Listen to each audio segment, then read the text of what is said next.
Let's go to Australia now, where in the last hour a judge has found a man guilty of the murder of his wife who disappeared 40 years ago. The case against Chris Dawson gathered worldwide publicity following the release of a true crime podcast series called The Teacher's Pet, which had close to 30 million downloads. Lynette Dawson's body has never been found and her husband has always maintained his innocence. Let's go live to our correspondent Phil Mercer, who's outside the courthouse. Phil, tell us what's happened in that court.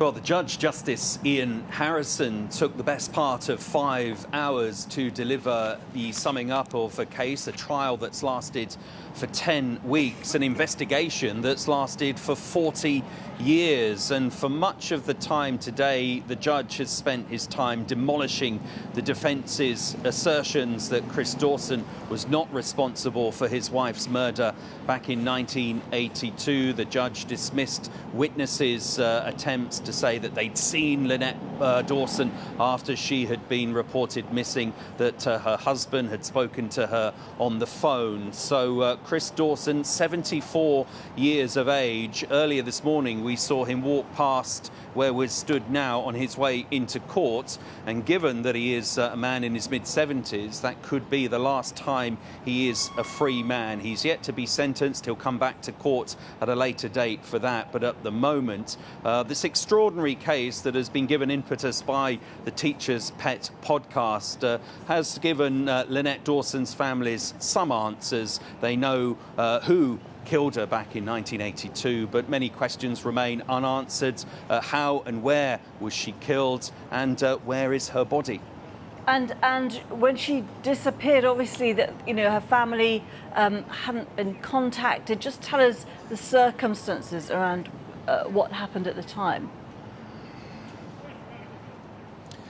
At the heart of this case was Chris Dawson's obsession with a teenage babysitter. The judge described it as a possessive infatuation with a 16-year-old girl who was a student at the school where Chris Dawson was a teacher in Sydney's northern suburbs. Now, the judge said that Chris Dawson's obsession with this teenage girl really got the better of him, and that when she went on holiday in the early part of 1982, he was tortured by her absence. And as far as the judge is concerned, it's around that time that Chris Dawson murdered his wife. So this is a case that gets to the heart of jealousy and infatuation. So for Lynette Dawson's family, as we say, many answers, questions still remain to be answered. But safe to say, after 40 years, the mystery and the tragedy of Lynette Dawson's disappearance have been answered, have been solved to a degree.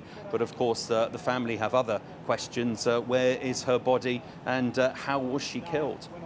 Phil Mercer outside the courthouse there. Thank you very much indeed.